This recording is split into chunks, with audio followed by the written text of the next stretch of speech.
Quando ela estava desfilando, um passo ou outro falhava. Só que ela seguia. Se ele gostar de você, muito provavelmente você vai fazer a campanha e pode mudar a sua vida. Quando ela falava, as ideias às vezes embaralhavam. Só que ela continuava. E tinha mais coisas estranhas acontecendo. Era o calorão e aí vinha essa ansiedade descontrolada, assim, um cansaço extremo. Eu lembro que eu fiquei 17 dias sem dormir. Era o corpo avisando, mas... Eu vou dar conta, eu vou fazer funcionar, sabe? Eu tenho muito trabalho, eu não posso parar agora. Quem mais se identifica? O trabalho empurra e ela, como muita gente, foi deixando para depois. Era agosto de 2023. Carol Ribeiro, modelo e apresentadora, estava com 43 anos. Um misto de será que é menopausa, será que é síndrome do pânico? Não era nenhuma coisa nem outra. Comecei a tomar muitas coisas. Vitamina? Por conta e risco de vitaminas e suplementos. Fui em endocrinologistas que não eram endócrinos, assim, que, enfim, você tá com falta de ferro, falta disso, falta de algumas coisas e você tá com problema na tireoide. Tava tudo muito confuso, poucas informações ainda, mas uma pessoa entrou nessa história e ajudou bastante, Carol. Na verdade, uma amiga tua, uma luz pra mim. Uma modelo que trocou as passarelas pela medicina. A doutora Ana Cláudia Michels, nossa guru. Oi. Ana Cláudia, top model famosa, hoje é geriatra. Dona, eu tô tomando tudo isso aqui, devo. Aí eu falei, olha, tu não tem hipotiroidismo, tu não tá com deficiência de ferro, vamos voltar pro teu médico, que te conhece o teu histórico, para de tomar tudo isso. Ela parou. Procurou seu ginecologista, que indicou neurologista. Ele pediu uma ressonância magnética e tudo clareou. E eu lembro que eu chorava muito. É o nome de uma doença que tem um peso muito grande, né? Carol tem esclerose múltipla. O pouco que eu sabia era o que eu tinha visto de algumas pessoas vindo a público falando sobre esclerose múltipla e o cenário não era nada bom. A Cláudia Rodrigues é um exemplo. Exatamente, né? A Cláudia, ela não tinha, na verdade, os remédios que existem hoje de alta eficácia não existiam ainda, os tratamentos eram outros, né? A atriz Cláudia Rodrigues foi diagnosticada em 2000. Eu fiquei com uma dormência no braço durante alguns dias. Outras atrizes, como Guta Stresser, Ana Beatriz Nogueira, também falaram publicamente que têm a doença. E não é à toa que até agora eu só citei mulheres com esclerose múltipla. É que nós temos mais chance de desenvolver essa doença, que é causada por predisposição genética. Em torno de 2 a 3 vezes mais mulheres do que os homens, em torno dos 20, 30, 40 anos que começam os sintomas. Estatisticamente, os homens tendem a ter a doença mais agressiva, que afetam mais mobilidade, mais equilíbrio, coordenação. 40 mil brasileiros convivem com a esclerose múltipla, uma doença crônica que atinge o sistema nervoso central. O sistema imunológico ele vai atacar o cérebro e provocar essa lesão na bainha de mielina. A capinha que reveste os nossos neurônios, que comanda o impulso nervoso. Quando uma lesão acontece nesses trajetos, é que vem os sintomas da doença. As lesões da esclerose múltipla são esses pontos esbranquiçados. Dependendo de onde as lesões se formam, elas podem afetar alguma função. Se afetar a área da visão, por exemplo, a pessoa vai apresentar uma dificuldade visual.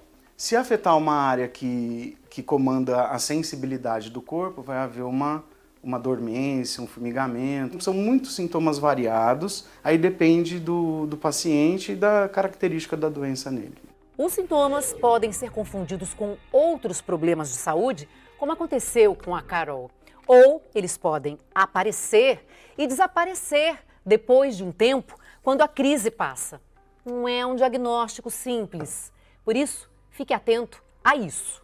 Quando alguma coisa é muito intensa e duradoura, sabe?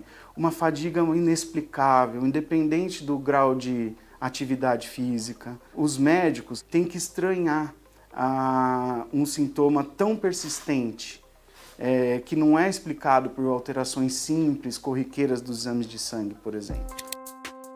Os sintomas da Carol duraram mais de um mês em 2023. E bem antes disso, a doença deu um primeiro alerta.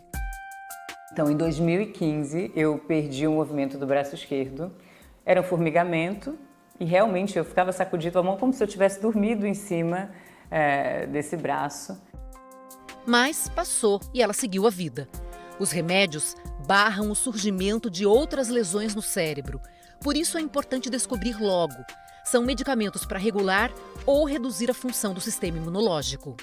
No SUS tem tratamento para essa doença? Em cada estado do Brasil existe um centro de referência e eles têm acesso a diversos medicamentos e medicamentos complexos, inclusive, e acabam ajudando muitas pessoas pelo Brasil. Segundo o Ministério da Saúde, só o Amapá não tem um centro especializado desse tipo na rede pública. Dr. Rodrigo começou 25 anos atrás num desses ambulatórios do SUS, em São Paulo. E na Santa Casa existe o primeiro centro de referência para tratamento de esclerose múltipla. E dali eu comecei a acompanhar os pacientes e me interessei. Em 25 anos o senhor viu muita coisa mudar? Mudou muito. A expectativa dos pacientes era, quando começava a esclerose múltipla, era ficar muito debilitado fisicamente, né? Cadeira de rodas e acamados, né? Hoje, a doença não evolui dessa forma. Cláudia Rodrigues está hoje com a doença bem mais controlada. E eu acredito que um dia o doutor vai chegar com uma notícia de um dos congressos que ele venha, assim, olha, agora ela vai regredir. Cura ainda não existe. Mas por acaso, Carol acertou em cheio. Dr. Rodrigo vai trazer novidades de um congresso sobre esclerose múltipla que aconteceu essa semana em San Diego, na Califórnia. Lá, eles discutem novos métodos de diagnósticos e medicamentos. A Carol é uma pessoa reservada e ela abriu a vida dela e eu tenho certeza que isso vai ajudar muito as pessoas. Muita gente falou comigo, mandou mensagem assim, ai, que bom que você está falando. Teve gente que nunca começou um tratamento por medo do tratamento. Tem gente subindo o Monte Everest. Essa Carol de agora aprendeu uma coisa e quer muito compartilhar. Parem para se escutar, parem para escutar os recadinhos que o corpo tem, assim. Quanto antes a gente descobre, tem o diagnóstico, mais eficaz é o tratamento.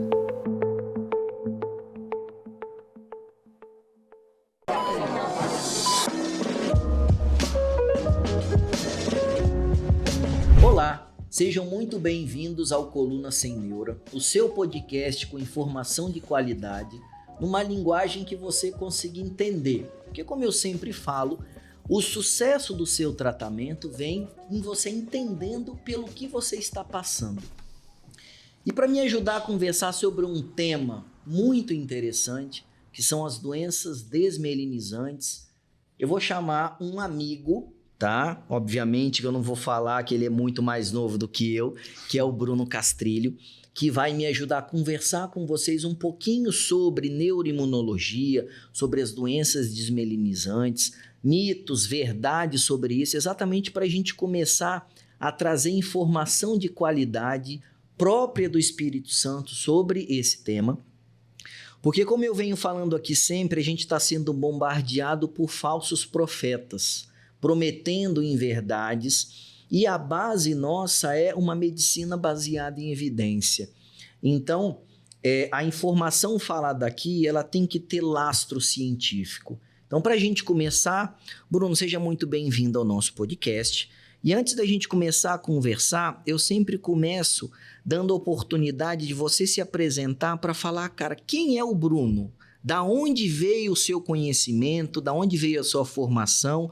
Para a gente poder dar uma tranquilizada no nosso público para falar, olha, essa informação tem lastro. Seja muito bem-vindo, meu amigo. Bom, primeiramente, obrigado pelo convite.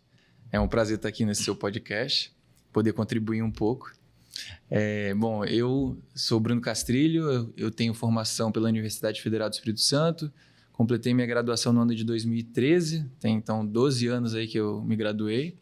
Depois eu fiz minha residência médica em neurologia na USP, em São Paulo.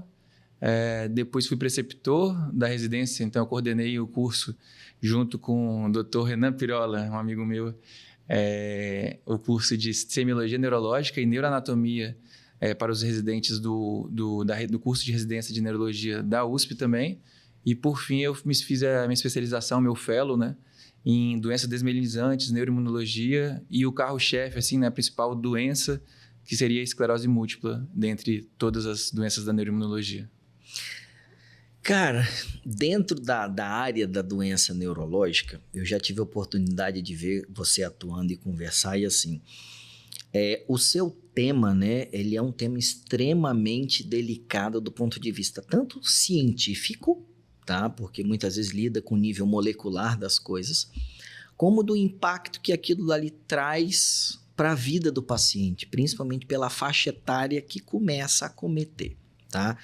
Então, para a gente começar a entender um pouco mais sobre isso, e o nosso público, ele é um público tanto leigo, mas da nossa área médica, tem muita gente que também não entende isso daí, eu queria que você explicasse para a gente, Bruno, um pouquinho sobre o que é uma doença desmelinizante. O que é neuroimunologia? Só para a gente começar a abrir a cabeça para esse mundo, né, molecular, vamos colocar assim. Neuroimunologia é a especialidade da neurologia que trata as doenças autoimunes, seja do sistema nervoso central, seja do sistema nervoso periférico. As doenças desmelinizantes, elas são as doenças que acometem a bainha de mielina. Então, a gente tem o neurônio, né? Nosso corpo todo ele é como fiação elétrica, né? Eu estou explicando aqui, você sabe muito bem isso. Nada. Né? Mas, então, a gente tem os neurônios, né? Eles são... A gente tem o revestimento dele como um cabo, né? Que é a bainha de mielina. E quando a gente tem uma doença desmelinizante, a gente tem um ataque a esse revestimento. Então, é como se a gente, numa casa, tivesse uma fiação exposta. Quando a gente tem fiação exposta, a gente tem o quê? Curto-circuito. Então, dependendo de aonde houver o ataque à bainha de mielina, nós vamos ter sintomas diferentes. Então, se, por exemplo, tem acometimento do nervo óptico relacionado à visão, o paciente pode ter uma queixa visual. Se tem acometimento da área no tronco cerebral, o paciente pode ter um quadro de vertigem, muitas vezes confundindo com labirintite. Pode ter, a gente estava falando um pouco antes aqui do podcast, né? Pode ter acometimento do nervo trigêmeo e fazer como se fosse uma neuralgia do trigêmeo, mas na realidade já ser a doença como, por exemplo, a esclerose múltipla. E pode acometer a medula espinhal e dar sintomas como dores, dormência, formigamento. Muitas vezes o paciente acaba até procurando ortopedista, neurocirurgião, imaginando que tem até mesmo um problema na coluna. Então, as doenças desmelinizantes são essas doenças, aquelas que atacam a bainha de mielina e acabam ocasionando uma dificuldade do impulso da transmissão nervosa. E aí começa, eu vejo o nosso primeiro, por exemplo, problema no diagnóstico. A doença desmelinizante é uma quimera, ela pode se manifestar de qualquer jeito. E aí, sendo uma manifestação ampla, que pode ser desde assintomática até um formigamento, dor, fraqueza, a avaliação de um especialista, ela é importante. Só que aí eu queria que você começasse a esclarecer com a gente, primeiro, já que é uma quimera, senão daqui a pouco qualquer pessoa que sente qualquer coisa vai achar que tem uma doença desmelinizante. O que eu preciso me preocupar? Cara, eu estou sentindo tal coisa. Qual é o perfil de paciente? Qual é a idade? Qual é o sexo? O que eu sinto que eu tenho que falar? Cara, olha só, eu preciso ser avaliado por um especialista. É isso que você falou bem interessante, que você falou da quimera. Tinha um curso que eu tinha feito para passar na prova de residência, que na época, na aula, eles falavam que a esclerose múltipla é uma bagunça neurológica. Eu não gostava muito desse termo, acho que era mais um macete para decorar para a prova, mas na realidade não é uma bagunça neurológica, porque ela gosta de acometer regiões específicas do sistema nervoso central. Então, primeiro é uma doença do sistema nervoso central, não é uma doença do sistema nervoso periférico. Então, não causa, por exemplo, polineuropatia. Se alguém está ouvindo aqui o podcast, já tem neuropatia, não é algo clássico. Né? Até existem umas raras exceções relacionadas à neurofacina que pode dar polineuropatia, mas não é o habitual. Então, assim, na verdade não é bagunçado. Regiões que podem ser acometidas, como a gente falou, são nervo óptico. Então, o sintoma que vai chamar a atenção do paciente é aquele paciente que tem uma dor no olho, que quando movimenta os olhos eles estão realmente bem doloridos e que começa a ter um embaçamento visual no centro da visão. Então, se a pessoa tem esse sintoma, dor ocular e embaçamento da visão, principalmente se for de um lado só, de um único olho, é um sintoma a ser suspeito. E o que é mais importante é se for aquele sintoma persistente, o sintoma que dura mais do que 24 horas.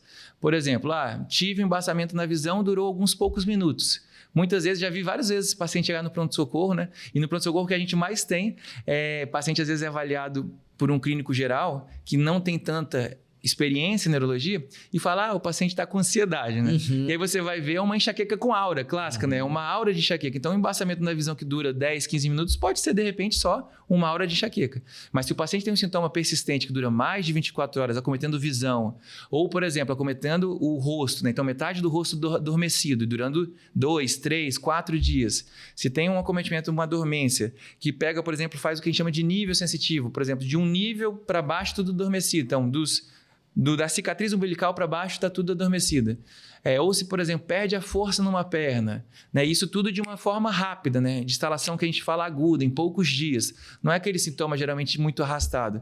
Então, se o paciente tem sintomas que acometem rosto, dão dormência, formigamento, perda de força, tontura, uma labirintite inexplicada, e principalmente se for uma pessoa jovem, ainda mais uma mulher jovem, porque como você já introduziu bem, é uma doença que acomete principalmente mulheres jovens. Quando a gente fala jovens, é 20 a 40 anos. É muito comum eu ouvir pessoas falarem, nossa, mas tão nova com esclerose múltipla, e na verdade é o contrário, é a pessoa típica, né? As pessoas às vezes acham que esclerose múltipla é uma doença de idoso, né? Então, principalmente se for, né, uma paciente mulher, jovem, com alteração visual, trigeminal do rosto, vertigem, labirintite, alterações motoras ou sensitivas que durem mais que 24 horas, esse é o paciente que deveria procurar uma ajuda especializada de um neurologista para verificar se pode realmente ter alguma coisa nesse sentido ou se, enfim, é outra coisa que está se passando. E engraçado, Bruno, que assim, obviamente que a gente tem um sintoma e ele remete a algum diagnóstico. E é muito parecido com sintomas sugestivos de AVC. Né? Obviamente que são idades com picos diferentes, mas de uma maneira geral, a gente tem sintomas que remetem a lesões neurológicas, vamos colocar. E hoje, uma coisa que a gente percebe é que, principalmente esses sintomas, a gente vê pacientes negligenciando muito isso. Principalmente porque existem especialistas médicos negligenciando isso também. É o que você falou, por exemplo. Chega um paciente no pronto-socorro, ou até no consultório, com formigamento da hemiface por 3, 4 dias. E essa paciente, por exemplo, ela vem num acompanhamento psiquiátrico por ansiedade, por exemplo. Fatalmente, essa paciente vai receber o diagnóstico de manifestação da ansiedade em mais de 90% das vezes, sem nem pedir um exame de imagem. E eu vejo, e eu queria que você falasse sobre isso, que assim, hoje essa fobia de exames de imagem misturado com tudo hoje é na esfera supratentorial atrapalha muito o diagnóstico dessas doenças que são uma quimera. Sim. Porque até eu juntar, porque assim, é possível ter várias manifestações e ser uma mesma doença? Sim, eu posso ter uma fraqueza na perna, um formigamento na mão e uma tontura e ser uma única doença. E eu só vou conseguir isso se eu fizer essa investigação. Como é que funciona isso? Quando chega um caso para você no consultório, eu imagino que já vem uma paciente estigmatizada, né? É só um adendo aqui para vocês poderem entender a dimensão disso. Há um tempo atrás eu estava no consultório e aí chegou uma paciente para mim, ela estava recém-casada, uma paciente jovem, entre 20 e 40 anos, como você falou, e eu não lembro se ela teve uma vertigem, uma parestesia, um formigamento, enfim, ela foi no determinado pronto-socorro aqui do Espírito Santo, fizeram a avaliação inicial para ela, escreveram num papel para ela, assim, procura um neuro que você tem EM. Ela foi no meu consultório, falou, doutor, olha só, eu tenho um quadro assim de formigamento, dor, enfim, e me mandaram procurar um neuro porque eu tenho EM. Aí quando eu olhei, eu falei, cara, não foram capazes de explicar para ela que o EM é a sigla de esclerose múltipla, que é uma doença desmelinizante. O que eu fiz? Falei, olha só, eu vou te encaminhar para quem sabe disso. E mandei para o Bruno. Então, assim, hoje eu imagino que, óbvio, no seu dia a dia você deva pegar muitas dessas pacientes. O que você vê sobre isso? A banalização do sintoma, por exemplo. Tá. Você falou vários pontos interessantes. Deixa eu só começar pelo início. Você falou que às vezes são confundidos com AVC. Isso é muito frequente. Eu pego muito paciente que às vezes foi num determinado pronto-socorro, tinha um sintoma lá, metade do corpo adormecido, fraco, pensar em AVC, que não está errado, pensar em AVC é muito mais comum AVC do que esclerose múltipla. Fizeram uma tomografia, a tomografia estava normal e falaram, você não tem nada. E a gente sabe que, assim, a esclerose múltipla, o grande avanço na esclerose múltipla foi com o advento da ressonância magnética. A tomografia, na maioria das vezes, é raro. Eu vou dizer que, assim, 98% das vezes a tomografia não vai mostrar nada de esclerose múltipla. Um ou outro caso que eu me lembro de cabeça, assim, que na tomografia já deu para ver uma pequena alteração. Então, é necessário realizar uma ressonância magnética. Então, se o seu paciente, né, agora para o público médico que estiver assistindo, se o seu paciente tem um sintoma, não tem uma explicação, investigue melhor. Né? Faça uma ressonância, ou peça avaliação, peça ajuda para alguém que saiba, peça ajuda para um neurologista. E sobre a banalização, realmente, assim, é muito frequente os pacientes irem no pronto-socorro, receberem um diagnóstico de ansiedade.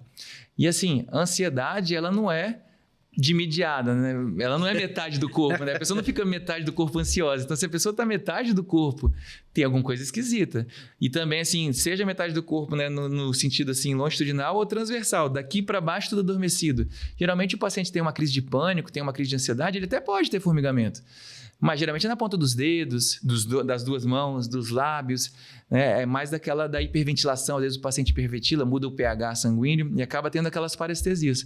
Agora, metade do corpo, isso daí você já tem que suspeitar que provavelmente o médico que está avaliando e não está identificando o que é, ele está comendo bola, tem alguma outra coisa acontecendo.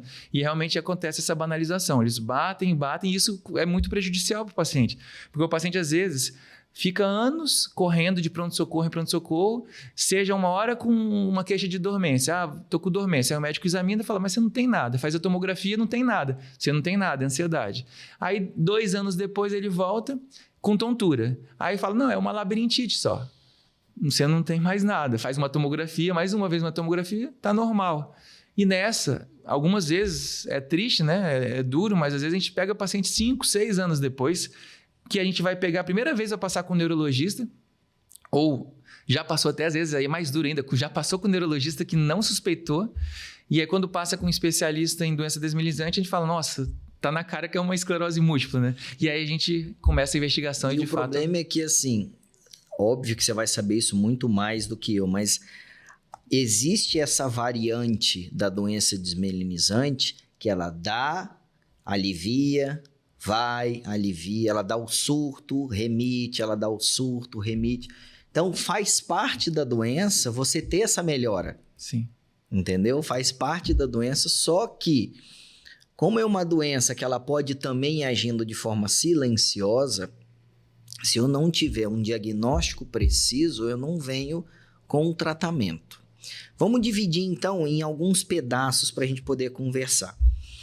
Como é que eu dou o diagnóstico, então, Bruno? Tá. Então, por exemplo, é possível eu dar um diagnóstico de esclerose múltipla, por exemplo, num paciente que nesse momento está assintomático? Nossa, você colocou isso hoje sim, tá? Em setembro de 2024, a gente teve o congresso em Copenhague, eu estava lá em Copenhague, na Dinamarca, é o país que mais tem a incidência de esclerose múltipla no mundo, né? A gente no Brasil tem mais ou menos 40 mil pacientes no Brasil com esclerose múltipla, dá mais ou menos 10 a 20 para cada 100 mil. Lá é mais de 100 pacientes para cada 100 mil, então é muito paciente. E nesse congresso foram publicados, na verdade foram apresentados, que a gente ainda está aguardando a publicação oficial em artigo, mas foram apresentados os novos critérios para o diagnóstico de esclerose múltipla. E a partir de setembro de 2024, a gente está autorizado a fechar o diagnóstico de esclerose múltipla, mesmo no paciente que não tenha sintomas. Agora, o desafio é como que eu vou rastrear esse paciente. Recentemente, né, esse podcast você me convidou já tem alguns meses, mas calhou de cair bem numa semana em que a gente teve recentemente no Fantástico uma reportagem com uma modelo, que é a Carol Ribeiro, ela declarou o depoimento dela, está aberto aí para quem quiser assistir, falando justamente isso, que ela mesma também negligenciou um pouco os sintomas. Ela achava, não, estava na correria, naquele corre do trabalho o dia inteiro, né? E achava, não, acho que era ansiedade, acabou demorando para procurar um médico, até que ela chegou no especialista. E aí, para a gente fechar o diagnóstico, respondendo a sua pergunta, então a gente pode fechar no paciente assintomático, eu não vou falar bem assintomático, né? Sem um surto típico, né? Só para quem está ouvindo a gente. Os surtos, né? Só pro... Não, até antes do primeiro surto. Entendi. Porque só para o paciente entender, aquilo que a gente falou de surto, o que é surto? Surto é quando de uma hora para outra começa o processo inflamatório desmielinizante, que chega a te dar um sintoma que dura mais do que 24 horas. Mas é aqueles sintomas rápidos, aqueles sintomas que duram 2 horas, 3 horas e que não chega a caracterizar um surto. Esses sintomas, ele angustia um pouco a gente, porque a gente eles não são específicos. Então é muito difícil dar esse diagnóstico ainda quando não acontece o surto específico. Mas por um motivo ou por outro, às vezes o paciente tem uma enxaqueca, faz uma ressonância, e aí tem uma ressonância típica de esclerose múltipla. Posso fechar o diagnóstico de esclerose múltipla? Pode. Atualmente, pelos critérios, o parâmetro mais importante, a clínica ainda é importante, mas eu sou muito fã de neurologia clínica, mas a clínica nessa situação ela não é tão soberana assim. Você precisa da ressonância. Então é fundamental para fechar o diagnóstico uma ressonância típica de esclerose múltipla. E como o próprio nome diz, a esclerose ela é múltipla. Então você tem que ter múltiplas lesões. Geralmente a gente não fecha o diagnóstico uma única lesão. Então, se você tem uma ressonância com múltiplas lesões, e principalmente ainda se você tiver o líquor, né, que é aquele líquido da espinha que a gente coleta, ou mesmo quando vai fazer uma RAC, anestesia, cesariana, por exemplo, a mulher vai fazer, a gente retira aquele material, analisa a presença das bandas oligoclonais e elas vêm positivas, e isso fortalece ainda mais o diagnóstico. Então, o diagnóstico ele é feito tanto pelo parâmetro clínico, que pode estar presente ou não, fundamentalmente com a ressonância, e com o líquor também que auxilia a gente a fechar esse diagnóstico. E falando nisso, então, só para o nosso público entender. Então, imaginemos uma mulher entre 20 e 40 anos que tem o diagnóstico de esclerose múltipla. Tá? Então, eu tenho algumas dúvidas, que é o que normalmente os pacientes me perguntam no consultório. A primeira coisa é: essa paciente, normalmente entre 20 e 40 anos, é uma mulher que ou é recém-casada, está querendo a gestação, um filho e tudo. Uma mulher com esclerose múltipla pode ter uma gestação com segurança ou não? Pode ter alguma repercussão ou não? O que hoje eu tenho da ciência para isso? Esse é um ponto muito importante que você tocou, que realmente as mulheres estão na idade fértil quando elas recebem o diagnóstico. E o mundo vira de cabeça para baixo, né? Primeiro, essa palavra é um pouco estigmatizante, né? Você pensa em esclerose múltipla, você lembra, muitas pessoas conhecem a Cláudia Rodrigues, que fazia o programa da Diarista, e ela teve uma evolução mais avançada. Por quê? Porque na época dela não tinha tratamento tão eficaz. Hoje nós temos tratamentos muito mais eficazes. E nós temos tratamentos que permitem que a pessoa tenha uma gestação com segurança. Então, sim, a resposta, eu sempre falo, tranquilizo. A primeira consulta de esclerose múltipla, as meus colegas às vezes perguntam: como é que você consegue ficar uma hora e meia com um paciente só? Porque é muita dúvida, né? O paciente tem muita dúvida. E esse espaço aqui que você está dando para mim e dando para os outros colegas é muito importante, porque isso permite que os pacientes também tenham mais conhecimento através do seu podcast, que ajuda a gente também. Tem muito paciente que já chega às vezes na consulta: já assisti um podcast seu que você fez não sei aonde, agora tem o seu. Isso é legal, cara. Isso é bem legal. Então, assim, sim, elas podem ter uma gestação com segurança.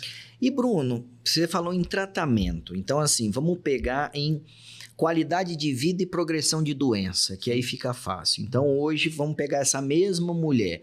É possível que ela, por exemplo, tenha uma vida profissional normal? É possível que ela, por exemplo, dirija, vá para academia? Como é que funciona o manejo do tratamento hoje? Porque eu sou de uma época que era um tipo de tratamento. Hoje eu sei que está muito diferente. Como é que está isso daí? Então, lá atrás, né, o primeiro tratamento surgiu em 1993. A primeira coisa que eu falo sempre com o paciente, né, essa doença ela foi descrita por Charcot em 1868. O primeiro tratamento surgiu em 1993, que foi a beta-interferona. Foram 125 anos de uma era sem tratamento nenhum para esse Só angústia. Só angústia. Em 93 surgiu o primeiro remédio, que pelo menos era um remédio, mas ele era muito fraco, era beta-interferona e trazia muito efeito colateral. Então tem muito paciente dessa década de 90 que às vezes quando conhece um outro paciente que tem o diagnóstico agora, fala: não faz o tratamento não, porque o tratamento é pior do que a doença. E vou te dizer que tinha paciente que sentia tão mal com o tratamento no início que realmente muitos relatavam que estavam pior do que com a própria doença. Mas isso evoluiu muito. De 2006 para cá, principalmente vou botar aqui de 2010, os últimos 15 anos, você já tinha formado? Já. Os últimos 15 anos foi uma revolução absurda, assim, né? A gente tem 13 opções hoje, em termos de nomes do princípio ativo do Brasil. Não, considerando o nome comercial, perdão. Nós temos 13 no Brasil e fora até nós temos mais medicações. Então, evoluiu muito o tratamento e hoje o que eu tento falar para os pacientes, para primeiro tranquilizar, é que sim, você pode ter uma vida normal. Eu falava muito essa palavra vida normal, mas tem muito paciente que não gosta que eu fale essa palavra, tá? Eles falam: doutor, mas não é completamente relativamente normal, porque às vezes eu tenho um formigamento aqui, um formigamento lá, então assim, mais próximo possível de uma vida normal, porque a evolução natural, nesses 125 anos que a gente tem de estudo sem tratamento nenhum, a evolução natural era que depois de 10, 15 anos, esse paciente ele ia estar debilitado, uma debilidade motora, ele ia estar usando uma muleta, ele ia estar usando um andador, ou ele ia estar na cadeira de rodas. Hoje, a gente praticamente não vê isso. Eu não posso falar 100% das vezes, porque nada em medicina é 100%. Mas em torno de 90% dos pacientes que começam o tratamento de alta eficácia desde o início, eles estão muito bem, tendo uma vida ativa normal. Eu tenho paciente médica, advogada, fisioterapeuta, enfermeira, todas as especialidades que você imaginar, atleta, né? Eu tenho um paciente meu que é triatleta, nadador, enfim. E tendo uma atividade física, atividade profissional, isso sim, normal, né? A vida não 100% normal, porque tem que tomar um remédio, tem um formigamento aqui e lá, mas sem aquela incapacidade motora que a gente via tanto no passado. E esses medicamentos, Bruno, obviamente que são medicamentos de alto custo, com alta tecnologia.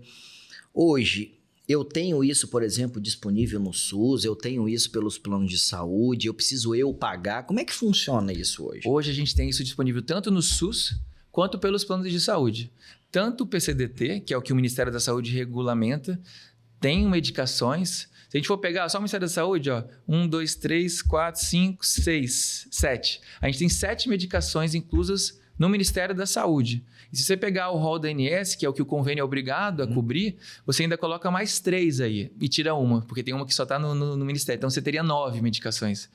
Então a gente tem muita... É um arsenal que é suficiente para o manejo, Sim. independente de qualquer coisa. Sim, graças a Deus hoje é um arsenal mais do que suficiente. Assim, claro que a gente quer ainda o quê? Um dia a gente conseguir a cura, né? E principalmente uma coisa que a gente ainda não tem, né? Uma necessidade não atendida, é a reversão. Porque a gente pega, às vezes, muitos pacientes, às vezes, como eu tenho muito paciente jovem, às vezes eles encontram outros... Tem grupo de pacientes, eles fazem grupos, né? Às vezes conversam com alguém que já está com uma doença muito avançada.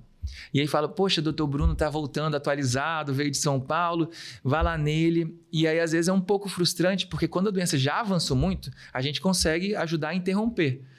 Mas é um tempo que realmente foi perdido. A gente ainda está atrás da medicação que possa reverter. Isso a gente ainda não tem. E é por isso que o diagnóstico precoce ele é fundamental. Porque se você diagnostica precocemente, você evita que o paciente tenha sequelas. E ele pode ser tratado e vai ter um futuro E bom. Hoje eu consigo, então, com esses tratamentos, que obviamente você vai fazendo acompanhamento seriado com exames de imagem, Sim. eu consigo estacionar a progressão de doença. Conseguimos. Não vou falar 100% das vezes, mas em torno sim. de 90% sim. Então, por exemplo, o diagnóstico precoce, ele então consegue mudar toda a trajetória. Toda a trajetória, é fundamental.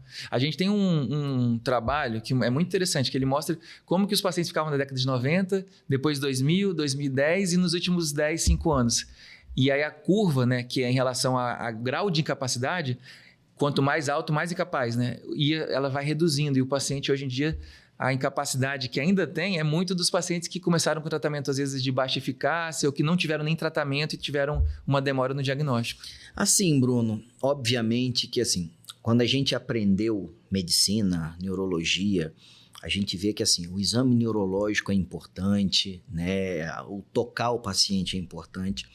Só que assim, no meu consultório eu uso como regra, tá? Que assim, cara, 100% dos meus pacientes, eu preciso de ver o sistema nervoso. Para isso eu sou igual o São Tomé, eu só acredito vendo. Porque o que eu vejo? Cara, eu já descobri tanta coisa incidental que, óbvio, o exame de ressonância magnética, ele não é um exame tranquilo, ele incomoda, tá? Se você não fez, eu tive que fazer porque eu tive uma lesão no braço, cara, incomoda muito. Só que o ganho que eu tenho de segurança vendo o cérebro, a medula, as artérias, as veias, tudo, enfim, te dá uma segurança exatamente porque eu consigo diagnosticar, às vezes, precocemente, uma doença que eu tenho como evitar a progressão. Porque, assim, esclerose múltipla, ela é uma doença estigmatizante por definição, desde a minha época lá atrás, mas até hoje. Então, assim, para você que está ouvindo a gente e vem já acompanhando de forma com alguma queixa neurológica ou até às vezes uma queixa de ansiedade psiquiátrica com algum especialista por mais de 6 meses, 1 ano e nunca tenha feito sequer um exame detalhado, e aí Eu vejo que a ressonância magnética, ela é importante nisso, porque é o que você falou, às vezes eu faço uma tomografia, ela vai dar normal, Sim. entendeu? Repensa, passa no especialista, entendeu? Porque às vezes eu posso ter perdido aquele momento crucial de você começar um tratamento com uma parestesia leve que você tinha, porque às vezes o próximo surto pode ser uma lesão no tronco, por exemplo. Sim. E se eu consigo hoje, com mais de 90% das vezes, travar a progressão, cara, às vezes é uma ressonância simples lá atrás para investigar, por exemplo, um formigamento na face. Sim. Perfeito, isso que você disse é muito bem colocado. Inclusive, tem alguns pacientes, né, a gente já tem estudos mostrando que, na verdade, quando o paciente tem o primeiro surto, ele já está, na verdade, há 5 anos perambulando de médico em médico com sintomas inespecíficos. Não estou falando do surto, tá? Antes de ter o primeiro surto, eles procuram mais psiquiatras, eles procuram mais dermatologistas, eles procuram mais médicos especialistas em fertilidade. Por algum motivo, parece que também eles vão tendo um pouco mais de dificuldade nessa questão de fertilidade. E não entendem muito bem o que está acontecendo. Esse exemplo mesmo da modelo que teve a reportagem recente, ela falava que ela tinha muita fadiga, muito cansaço. E fadiga é um dos principais sintomas da esclerose múltipla, né? Isso é um pouco angustiante para quem está ouvindo, porque eu, quando fui aluno também, quando você vai ouvindo uma aula de um professor e ele começa a falar, você fala, poxa, eu tenho esse sintoma, eu tenho esse também. Pronto, eu tenho meu diagnóstico. Então, calma também. Mas assim, sim, se você tem uma fadiga inexplicada, não tem um motivo, você não está dormindo mal, eu tô com um bebê agora, você não tá com um bebê em casa e acordando a madrugada inteira, não tem nenhum motivo para você estar cansado, você tá dormindo bem, você não tem apneia do sono, você não ronca, você faz atividade física regular e você não tem energia, uma fadiga inexplicada, também é um dos sintomas que muitas vezes precede esse primeiro surto. Então, isso que você falou é importante, uma persistência de sintoma de uma forma inexplicada, é interessante procurar e saber mais a fundo o que pode estar acontecendo. Agora, Bruno, aí especificamente para os problemas que eu lido, e aí eu já passei por algumas situações angustiantes. Então vamos lá, imagina que essa paciente com 20, 40 anos, com esclerose múltipla, que você vem acompanhando, ela vem envelhecendo, e aí eu vou falar algumas doenças e eu quero saber a sua opinião se eu tenho que mudar, por exemplo, o meu raciocínio. Então essa paciente vai e desenvolve, por exemplo, uma hérnia de disco lombar cirúrgica. Certo. Então, ela, por exemplo, fez uma dor ciática, sendo que na esclerose múltipla eu também posso ter dor que imita uma dor da hérnia de disco, por exemplo. Então, eu tenho a correlação anatômica, eu tenho a hérnia, eu tenho a correlação eletrofisiológica com a eletroneuromiografia. A minha cirurgia, ela pode alterar a progressão da doença, por exemplo? Você diz no sentido... Se eu operar, vamos colocar, eu vou operar a hérnia de disco, aquilo pode interferir na dinâmica da doença? Do ponto de vista negativo? Do ponto de vista negativo? Não, de forma alguma. Inclusive isso, né?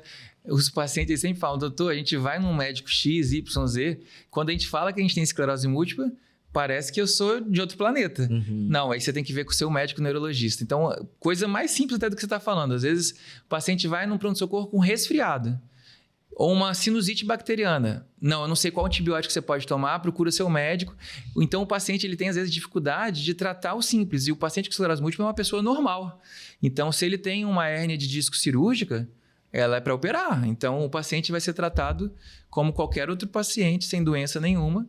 Só, às vezes, com a peculiaridade, talvez que no seu caso específico da coluna, só ter uma certeza de que realmente é aquilo e que não seja uma manifestação da esclerose múltipla. É difícil ter essa certeza, mas, por exemplo, o exame de eletroneuromiografia, ele pode te ajudar porque não vai ter alteração na esclerose múltipla de padrão radicular numa eletroneuromiografia. Agora, eu vou subir a doença, tá? Agora, e se eu tiver na medula, por exemplo? Então, vamos colocar, eu tenho uma variante da doença desmielinizante ao longo da vida que pegou a medula em algum momento. Então, eu tenho uma cicatriz na medula daquilo dali. E eu tenho, por exemplo, uma mielopatia espondilótica cervical. Essa é um ponto mais difícil, eu acho. Porque, por exemplo, numa mielopatia espondilótica cervical, se o paciente tem a lesão na medula no mesmo nível, você vai ter que usar um pouco a questão da imagem também. Vai ter que lançar a mão da imagem. é meio subjetivo isso, não vai ser tão objetivo, vai ser a subjetividade de você olhar para aquela imagem e falar, poxa, essa compressão aqui, ela tá demais, mas um parâmetro objetivo eu não vou ter para te dar. Porque o paciente, por exemplo, com uma lesão medular, os pacientes com esclerose múltipla remitente e recorrente, que é essa que dá surto, remite, eles podem, num determinado momento, evoluir para um quadro secundário progressivo. E aí que é a parte mais difícil. Hoje em dia, a gente tenta impedir que isso aconteça com tratamento precoce, parece que está reduzindo mesmo. Mas ele pode progredir. E aí, se ele estiver piorando, por exemplo, uma marcha, ficando com uma paraparesia espástica, é da lesão na medula cervical ou é da esclerose múltipla que está progredindo? Eu acho que assim, se você, né, como expert na coluna, que tem muita experiência, eu sei que você é um excelente cirurgião, vê, pela sua experiência, que aquela compressão ali parece significativa, eu acho que é importante mesmo operar até para tirar essa possibilidade, né? Agora, vai ser uma questão de risco-benefício e é difícil, assim... Sim, é complicado. Mas, por exemplo, o que a gente já percebeu, assim, mesmo com todo o aparato tecnológico que a gente tem, para operar uma coluna com a medula já com uma lesão subjacente, a gente vê que, óbvio, a reatividade é diferente, a sensibilidade é diferente, tá? Hoje, com a monitorização intraoperatória, a gente tem artifícios, só que assim, da experiência que a gente já viu, não mudou a progressão da doença, assim, dos casos a gente não teve um novo surto, não teve uma nova piora. Então, normalmente, o que a gente faz é exatamente isso, né? Assim, primeiro, correlacionar o sintoma com o exame. Então, assim, o exame de compressão degenerativa mecânica condiz com aquela clínica exuberante? Então, isso é importante quando a gente avalia.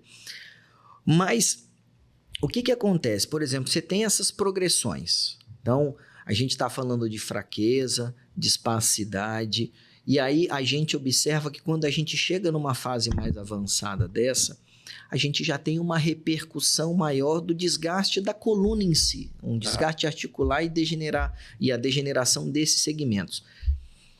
Isso se torna difícil da gente avaliar a dor também, porque, por exemplo, eu posso ter um paciente com uma dor lombar que ele tem a ver com o substrato da doença desmelinizante, mais o substrato articular daquela degeneração, mais a falta de estrutura muscular, que às vezes o cara não está conseguindo fazer atividade física, né? E então isso, assim, realmente confunde muito. Então, assim, hoje, para nós, o melhor paciente é aquele com diagnóstico precoce. Então, a gente volta lá no começo, para ele não chegar naquela fase mais avançada. Exatamente. Agora, a atividade física, Bruno, ela ajuda em algum momento alguma coisa na esclerose múltipla ou na doença desmelinizante? Ajuda. Eu sempre falo para os pacientes que a atividade física ela faz parte do tratamento. A gente dá medicação, mas eu falo, não é só medicação não. Você tem que ter uma dieta balanceada, você precisa fazer atividade física, você tem que cuidar da sua saúde mental, cuidar do seu sono. Então, a atividade física ela é fundamental. Ela ajuda a proteger. A gente sabe que a atividade física induz neuroplasticidade. Tanto é que, quanto mais precoce um paciente tem um surto e precisa reabilitar, quanto antes ele fizer a fisioterapia, melhor vai ser o desfecho. Quanto antes ele entrar numa academia, melhor vai ser o desfecho. Então, a atividade física ela faz parte do arsenal terapêutico e é fundamental. Todo paciente com esclerose múltipla, se não está fazendo, deveria estar fazendo atividade física. E isso é uma outra coisa interessante, né? Porque, assim, hoje o paciente com uma doença neurológica, ele já é estigmatizado como incapaz de fazer qualquer coisa. Óbvio, você vai ter alguns benefícios por ter uma doença desmelinizante, né? Mas, do ponto de vista de habilidades motoras, a não ser que você tenha uma variante que tem uma sequela maior, cara, você tem capacidade de fazer tudo e aquilo faz parte tanto da evolução da doença desmelinizante, como da repercussão motor e músculo-esquelética que traz na coluna. Porque hoje você vê que a própria espasticidade com dificuldade de marcha aumenta o risco de queda. E aí, cara, caiu... fratura. Toda a repercussão daquilo dali, né? E assim, Bruno, antigamente a gente via os impactos que tinham, tipo... pulsoterapia ou todas aquelas medicações, né, que pelo menos na minha época era o que tinha, né? Então, você tinha todos os efeitos colaterais dessas medicações, às vezes ganho de peso, retenção hídrica e todo aquele desbalanço metabólico hormonal que aquela bomba de corticoides às vezes vinha com o paciente. Como é que tá isso hoje, cara? O paciente, quando ele tem um surto, a gente ainda trata com corticoide. Só que no passado, quando não tinha muita medicação efetiva, principalmente antes de 93, era só corticoide, né? Então era corticoide, às vezes tentavam azatioprina, ciclofosfamida, mas era muito corticoide, né? Então era muito comum o paciente ter as complicações do longo prazo de corticoide, obesidade, alterações hormonais, síndrome de Cushing, catarata, osteoporose, fratura por osteoporose. Hoje em dia, a gente tenta o quanto antes iniciar o tratamento modificador para poupar o corticoide. Então, sim, muitas vezes necessário ainda o corticoide, mas geralmente pelo menor tempo possível. Idealmente, até é uma pulsoterapia, que é o corticoide. Quem não sabe, pulsoterapia é o corticoide venoso em altas doses, que geralmente a gente faz por 3 a 5 dias, e a ideia é que pare. Ou, no máximo, em algumas situações peculiares, a gente deixa ainda um corticoide oral, quando é um surto muito grave, por um período curto, até conseguir a droga modificadora de doença que vai poupar o corticoide. Com as medicações novas, poupadoras de corticoides, a complicação principal é a imunossupressão, porque a gente sabe que é uma doença autoimune, então a gente precisa reduzir a imunidade do paciente. Infelizmente, a gente ainda não tem uma medicação perfeita que não reduza. Essa foi a ideia inicial. As primeiras medicações, beta-interferona e o acetato de glatirama, a ideia era ser um imunomodulador. Não vai baixar a sua imunidade, ela vai ajustar a sua imunidade, ela vai equilibrar.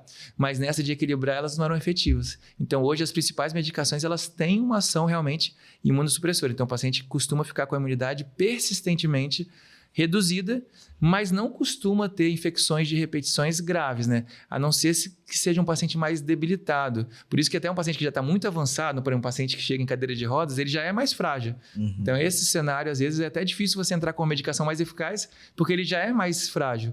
E aí ele tem mais risco de infecção. Mas um paciente, por exemplo, como a gente, assim, que chega, imagina, tivesse um surto agora e chega sem nenhum déficit motor, nenhum déficit físico, sem alteração bexiga neurogênica nem nada, começar uma medicação dessas imunossupressoras geralmente não traz complicações maiores. E a gente tem até, hoje em dia, medicações ainda mais modernas que a gente chama de terapia de reconstituição imune, que o paciente toma, ela baixa a imunidade por um tempo e a sua imunidade depois ela é reconstituída. Não são medicações de uso contínuo.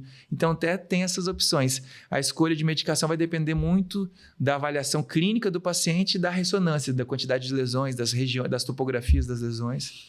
Agora, Bruno, quando eu tenho um surto, normalmente eu vou ter uma manifestação clínica, muitas vezes exuberante, naquele momento ali. E às vezes pode ser um formigamento, como pode ser uma fraqueza, uma tetraparesia, enfim.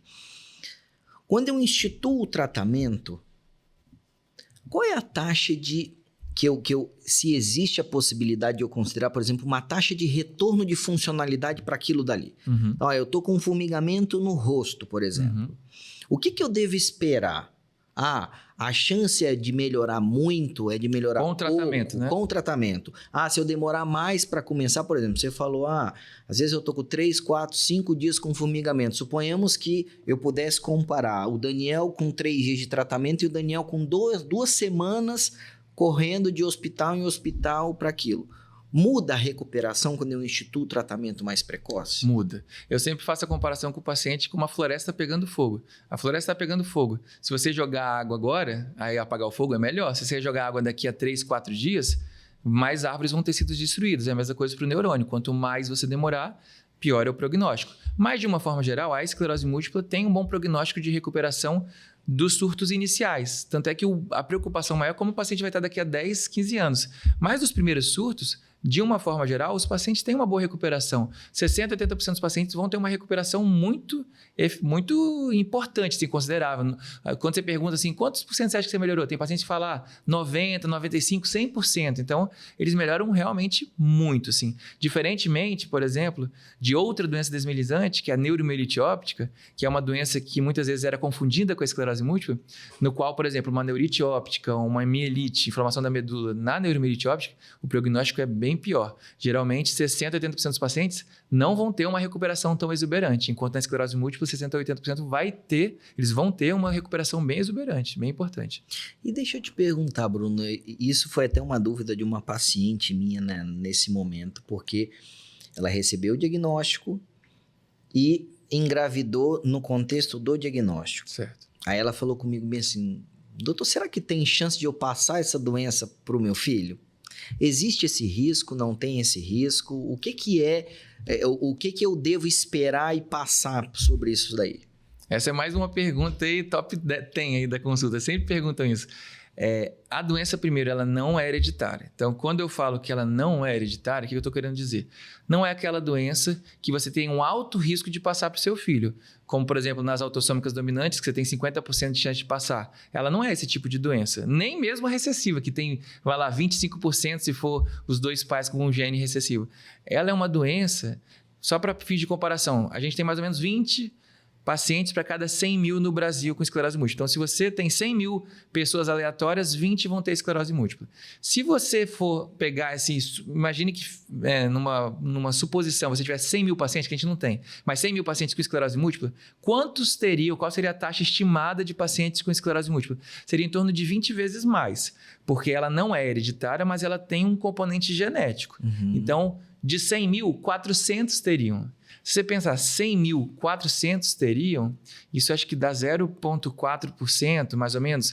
As taxas que dão, de uma forma geral, de 0,5% a 1%. Então, a chance de uma paciente com esclerose múltipla passar o gene e o filho ter esclerose múltipla é de 0,5% a 1%. Por quê? Porque ela não é uma doença só genética. Ela é uma doença que depende de todo um background aí da história da pessoa.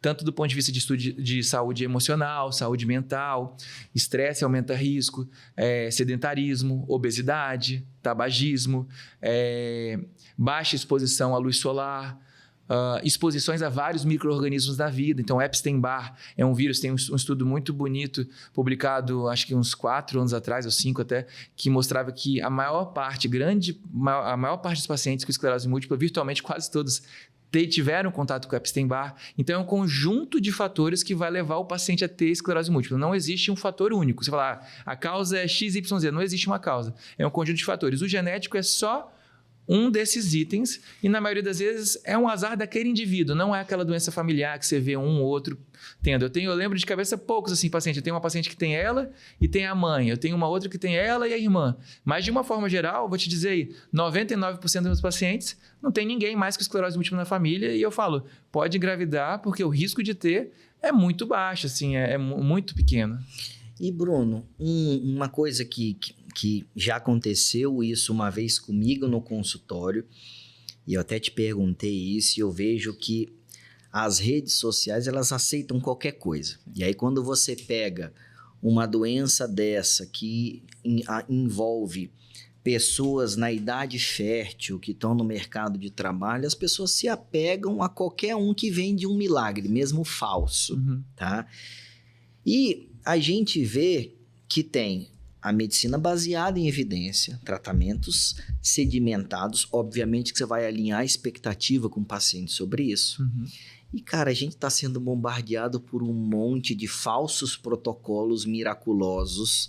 Obviamente que todos esses protocolos não são nem regulamentados pelo SUS, nem regulamentados pela Agência Nacional de Saúde para os planos de saúde. Ou seja, isso é um alerta para você. Qualquer desses medicamentos ou desses tratamentos que não estiver no SUS e não estiver no plano de saúde, suspeite disso. Sim. Eu queria que você falasse um pouquinho disso. Tá muito tranquilo. Eu quero trazer um tema mais pesado, mais polêmico. É mais polêmico. Então, e principalmente suspeite se esse tratamento é vendido pela clínica daquele médico que você está indo, né? Que eu lembro de um paciente que foi numa clínica que ele ia ter que pagar 20 mil reais para fazer o tratamento, mas só podia ser naquela clínica, né? Então, suspeita, esquisito isso, né?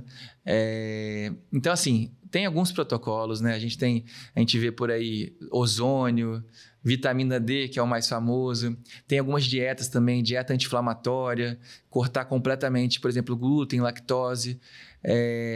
O mais famoso é o da vitamina D, né? Vamos entrar aqui, eu acho que é o que você quer saber. Esse é polêmico, né? Para os defensores aí da vitamina D, pega leve aí comigo. Porque a gente sabe que tem alguns defensores e, assim, a gente entende o paciente também, né? Porque muitas vezes a culpa é do médico mesmo. Às vezes o paciente passou num médico, o médico não teve nenhuma empatia pelo paciente, só falou, você tem esclerose múltipla, igual aquela paciente que você falou, né? Escreveu EM, esse é seu remédio, tchau. e não tem nenhuma empatia, não explica, não, mas doutor, mas o que eu tenho e tal.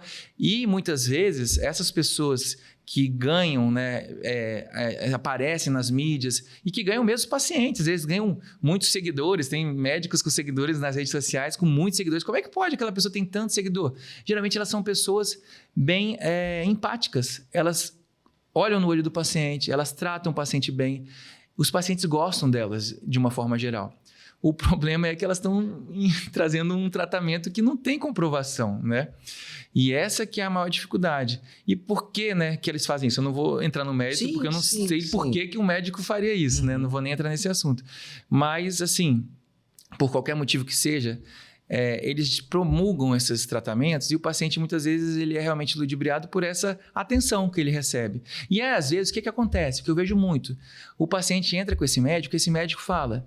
Poxa, vamos fazer uma alimentação mais saudável, vamos comer mais salada, menos carboidrato, né? Não corta completamente a lactose e o glúten, mas reduz um pouco, evita as comidas ultraprocessadas. Vamos entrar numa academia, vamos entrar no Pilates, vamos correr 3, 4, 5 vezes. E o paciente melhora. Então, não é que o paciente ele tem a impressão, ele está tendo um efeito placebo. Não, ele melhora, mas ele melhora por todo o resto que essa pessoa fez e que fez bem até.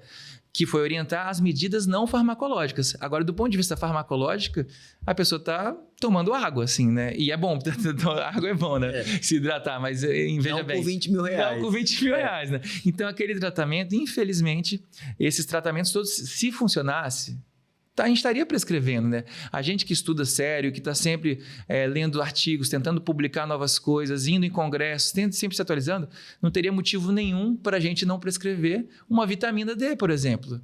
Né? E, na verdade, só fazer um adendo, a gente prescreve, tá? Vitamina D para todos os pacientes. O que a gente não prescreve são aquelas altas doses de vitamina D, porque isso até hoje não há nenhum estudo, né? Se você é paciente, curioso, fala, poxa, será que esse doutor está falando a verdade? Você vai lá, digita no Google, PubMed. Aí o PubMed você vai conseguir ter acesso a todos os artigos. Eu tenho um esposo de uma paciente minha, né? Se ele estiver me assistindo, um abraço para ele. Ele é muito inteligente, muito curioso. E ele recebeu uma enxurrada, ele tem um Instagram com muitos seguidores, ele recebeu uma enxurrada de pessoas falando, faça o protocolo da vitamina D, é muito bom e tal. E aí ele foi ouvindo, e tá certo, você tem que ouvir um lado, se ouvir outro, eu nunca vou falar para você, não, você pode ouvir todo mundo. Mas ouve e tente tirar suas conclusões, tente raciocinar, não deixa ser levado pela maré. E aí ele falou, tudo bem, vocês podem me mandar as evidências científicas que isso funciona? Porque o Dr. Bruno já me mandou as evidências dele. Ele me pediu, eu falei, não, tá aqui, os artigos, te manda aqui. Tanto falando que não funcionava a vitamina D, quanto falava dos remédios que funcionavam.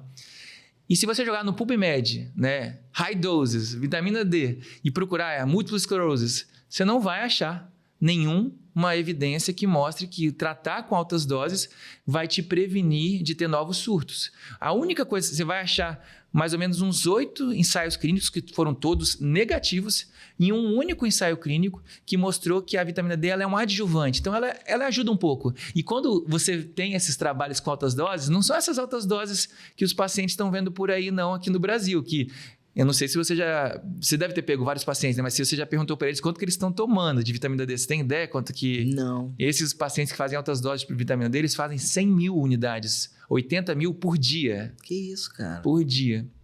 Né? E isso tem um efeito colateral potencial, que é de aumentar o cálcio e fazer, por exemplo, já vi 2 pacientes que precisaram ir para hemodiálise por conta de excesso de vitamina D e excesso de cálcio. Então, não são esses. Não é isso que, no mundo da pesquisa, eles consideram altas doses. Altas doses é 50 mil por semana. E é essa dose, 50 mil por semana, que parece que ajuda um pouco. Mas ela não substitui ainda o tratamento convencional. Se substituir, seria muito bom, tá? Porque é muito melhor, realmente, né? É muito atrativo. Se alguém falasse para mim, eu sou leigo, eu tenho esse remédio que vai baixar essa imunidade e eu tenho essa vitamina... Você quer o quê? A vitamina ou o remédio que vai baixar essa imunidade? Você vai querer a vitamina, né? Mas a questão é você entender, né? O paciente entender. Primeiro, procurar um médico de confiança, né?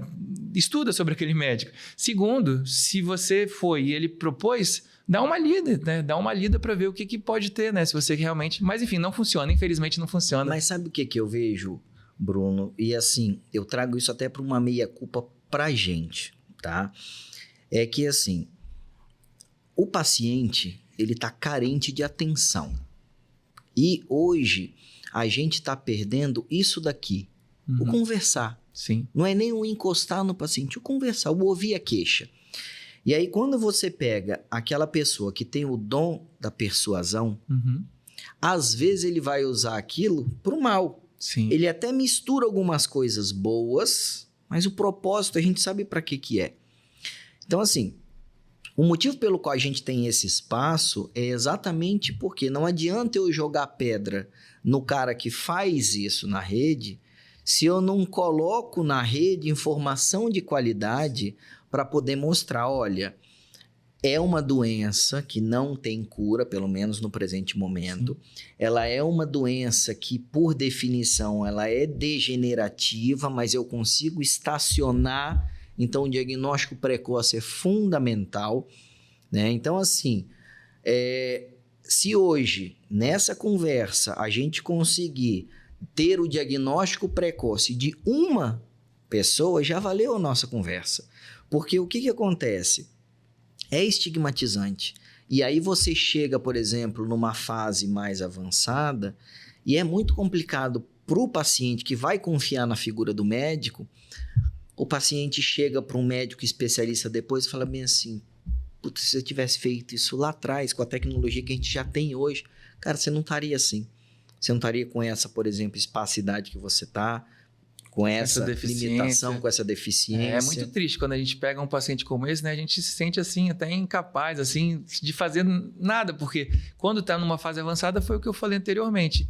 É difícil a gente recuperar. É uma das necessidades ainda não atendida, que é tentar recuperar, né? Como que a gente vai recuperar a mielina? O que já foi, infelizmente, já foi. Deixa eu te perguntar, Bruno.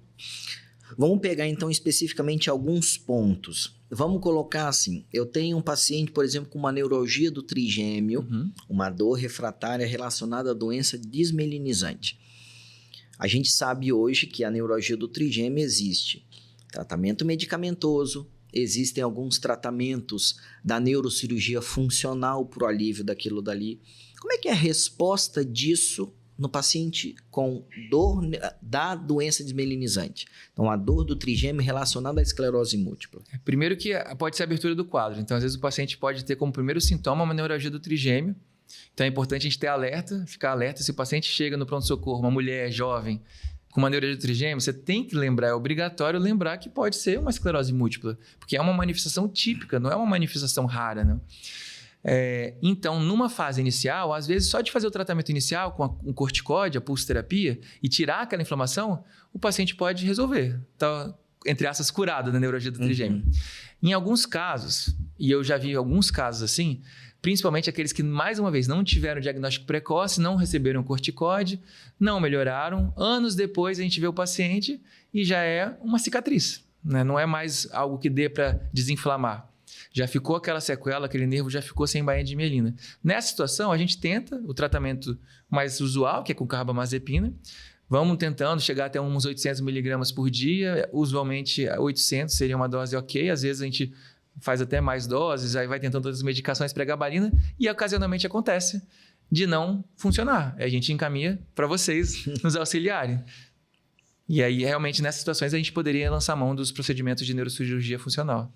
E eu vejo que, assim, óbvio, se hoje a gente consegue ter uma estabilização do sintoma, porque é muito complicado quando você pega um trigêmeo, por exemplo, que já é uma cicatriz. A resposta é diferente, né? A resposta é ruim. E, por exemplo, Bruno, quando eu pego, vamos colocar uma lesão na medula. E aí a lesão na medula eu posso ter déficit motor, eu posso ter alteração esfincteriana. Como é que é a recuperação disso? Vamos pegar não só a esclerose múltipla, vamos trabalhar nas outras causas, na neuromielite óptica, enfim. Como é que você lida com isso? Obviamente que não é uma coisa tão comum como nos outros sintomas, mas como é que você vê isso hoje? Tipo assim, a interação com a equipe multidisciplinar, a aceitação do paciente, como é que é isso? A interação com a equipe multidisciplinar ela é fundamental. Porque além do tratamento que a gente vai fazer, né? Por exemplo, como você falou, neuromielite óptica, porque essa é a doença que realmente deixa muita sequela na medula espinhal. Como eu te falei, 60%, 80% dos pacientes, eles não vão ter uma recuperação tão expressiva quanto na esclerose múltipla. Então, muitas vezes, eles vão precisar, inicialmente, de algum dispositivo de auxílio, um andador, e aí a fisioterapia vai ser fundamental para ajudar a reabilitar. Muitas vezes eles podem ter uma bexiga neurogênica ou uma disfunção erétil.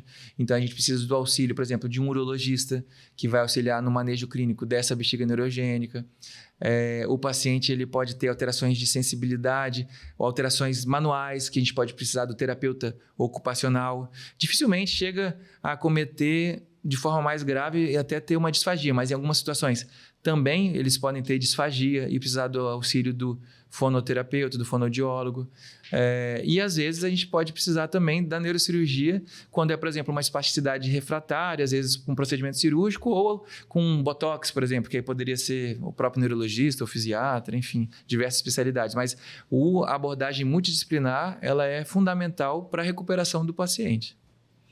Cara, Bruno, eu sempre aprendo muita coisa com você, cara. Assim, se deixar, a gente vai ficar conversando aqui até. Mas assim, esse espaço, ele é um espaço exatamente para a gente começar a, primeiro, trazer informação de qualidade, tirar o medo e o estigma de algumas pessoas. A gente está recebendo um carinho muito grande dos seguidores, é muito gratificante você chegar no consultório, aquilo que você falou, eu te vi no podcast, ou você está na academia, você está na rua. Então, assim, um convite para você que não faz parte ainda da nossa família, do nosso grupo, nos siga nas redes sociais, curta, compartilhe, comente aqui. Os contatos nas redes do Bruno vão ser incorporados na descrição, a nossa equipe vai estar no apoio disso. Bruno, o que normalmente a gente faz aqui? Eu sempre trago aqui as pessoas que eu confiaria de tratar meu pai, minha mãe, porque eu acho que assim hoje, ainda mais a gente com esse monte de gente que tem, na sua família deve ser igual na minha, qualquer um que passa mal me liga e fala, você vai, quem é que eu encaminho? Então isso pra gente é importante, principalmente numa doença que o diagnóstico precoce é importante. Então, você vai fazer parte do nosso corpo técnico agora, tá? E a ideia hoje é uma apresentação sua para o público, mas a gente vai ter outros momentos para a gente conversar sobre temas específicos com outros membros da equipe, exatamente para a gente mostrar que aqui no Espírito Santo a gente tem ciência de qualidade, profissionais de qualidade, que fazem aqui o que está sendo feito no Brasil e no mundo com a mesma qualidade. E eu queria que você, primeiro, agradecer a sua presença, tá? É difícil a gente conseguir alinhar com a correria do nosso dia. E eu queria que você deixasse uma mensagem para os nossos seguidores. Bom, primeiro eu queria te agradecer novamente pelo convite, né? Esse espaço aqui é fundamental. Isso que você colocou, né? Que a gente tem muita falsa medicina sendo propagada e aqui a gente tem um espaço da gente poder falar o que realmente a gente tem de evidência científica, o que é verdade de fato. Então, primeiro eu agradeço mais uma vez em meu nome e vou te agradecer em nome dos pacientes. Eu sei que eles com certeza gostariam de agradecer por você ter dado esse espaço para a gente falar um pouco sobre doença desmielinizante, sobre esclerose múltipla. Você colocou pontos tão chaves, tão importantes. Então, primeiro eu queria agradecer. E segundo, eu queria falar com vocês, obrigado por terem assistido até aqui, ficado conosco. Espero que vocês tenham aproveitado. E essas mensagens, a minha mensagem final seria em relação à questão dos sintomas, né? Então, vou repetir mais uma vez. Se você é uma pessoa que tem uma alteração visual, não tem uma forma, nada foi explicado, você foi no oftalmologista, ele não tem ideia do que está acontecendo. Se você tem dores lombares, tem dormência, formigamento, falam para você não tem hérnia de disco, não tem nada acontecendo. Essa palavra, você não tem nada, né? Investigue melhor, porque pode ser que tenha alguma coisa acontecendo. E é fundamental essa investigação precoce para a gente ter um diagnóstico precoce e um tratamento eficaz, porque isso vai refletir no futuro, isso vai fazer total diferença para você. Então, é isso. Eu gostaria de agradecer mais uma vez. Obrigadão, irmão. Gente, até o nosso próximo encontro. Tchau.